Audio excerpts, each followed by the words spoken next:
This is our film series about filmmakers and locations in New Zealand. In this episode we meet KJ. His job is to keep this region a major destination for film production.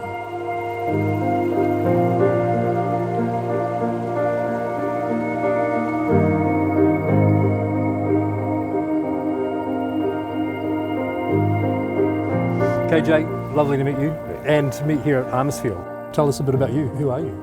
My name's KJ Jennings. I'm a displaced American. I moved here about 30 years ago. This job came up and I've been here since. And you've obviously loved what you do. I've got the best gig of any film commissioner in the world. Yeah. Like, I've got this to live in. I'm able to live here, but we've also got this infrastructure here that's can service anything we need. So most places that have this look have to bring everything in. The day is good. I don't do anything to sell. I just kind of sit in the background, take them to lunch here, and it all happens. And it does sell itself, the area. Yeah. Always just amazed, just in terms of the vibrancy of the light, the color, the mountains. It just always feels so surreal, like this hyper-real kind of place. Yeah, we get DOPs and directors here that are like, you know, oh my God. You've touched on it a little bit, but sort of open up a little on what you actually do here. The core of the work is probably to make it good while they're here, which is access to land. So you've seen our great locations, but they're no good to us if we can't get there in what I call a timely manner. And as we know, the TV commercial industry, time frames are short and getting shorter. So we have really great relationships with the Guardians who look after the national parks, city parks, and all that. So that's really when we're kicking goals. If you can come in, your clients go, that was easy and great, word of mouth, the next one's coming. We're also recognizing that conservation needs money. So the industry is a way to support conservation.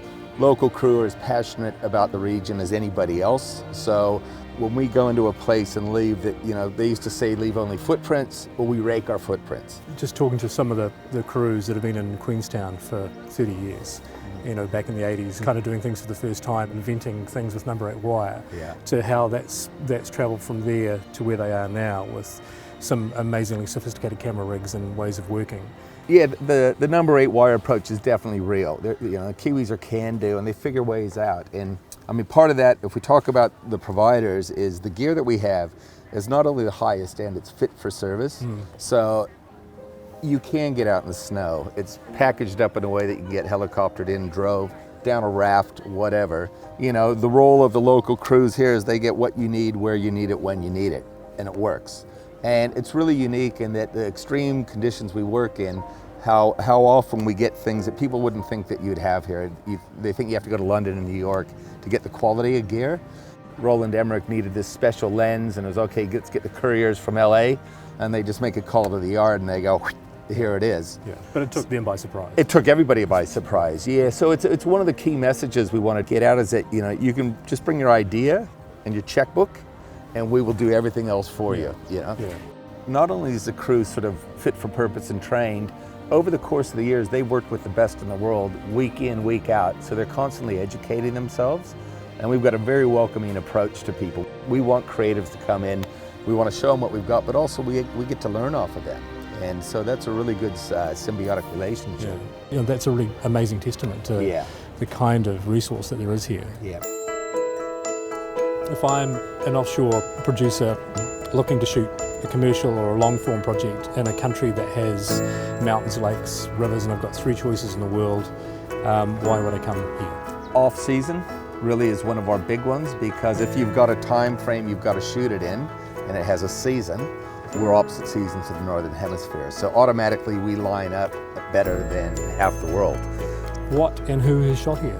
As you well know, our industry's really been built on high-end international TV commercials. So virtually every A-list director of the TVC world has been here. So recently we had Ridley Scott, who've just had Mission Impossible. Hugh Jackman's been here. The game changer for us would have been Lord of the Rings, and that literally put us on the map. What are some of your challenges? The challenges really, I think, is that the nature of the industry is so fast-moving, and we have to be light on our feet, but we're dealing with organizations that often make decisions that last 20 or 50 years. So it's kind of melding those together, and the challenge is really to get them to trust that we want to be good users of their estate. You know, we come in short, sharp, and leave good deposits of money. We can also tell a story, which is going to help brand the area. or brand the message if it's conservation. So we're really, I think, lining ourselves now to be more partners than anything else. Yeah. So say for Mission Impossible, you know, that was the biggest thing I'd been involved with. And it went seamless. Like, it was just such a cool thing. The community was fizzing afterwards. And, you know, I guess the real cherry on the top is when you go to watch it and you get this sense of pride in your community that you see they could have been anywhere in the world and they're here. So, yeah, that was awesome. Yeah. So where are we? So we're at Epsiode. A big part of why people come here, and certainly in the TVC industry, is we've got fantastic food and wine.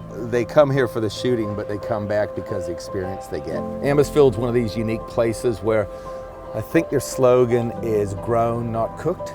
And so whatever the time of year is what you're gonna get. Right. When I bring people here, we do the long lunch, it's called Trust the Chef, and people are just blown away. And of course, Epsiode being embedded right in the middle of Central Otago, we're one of the world's premium Pinot Noir producing regions. So we've got wine country there and there. So within a 20-minute drive, not only do we have different looks for filming, we've got different wineries and restaurant options. We're also really fortunate in that Queenstown being the tourism hub that it is, we've got high-end accommodation that will satisfy absolutely anybody. You know, from anywhere from $20,000 a night suites to private homes, to really cool luxury lodges, to the Sherwood. So whatever level you want to stay at, we've got somewhere cool, funky, and private for people to stay. Yeah.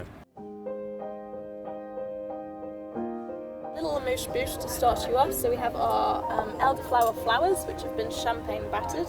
They're served with little dots of Neuchâtel cheese and an elderflower gel. Wow, awesome, thanks. Thanks, Beth, thank you. So KJ, with all the work that's come through and all the projects and films that you've seen and been part of here, do you have a favourite? The next one.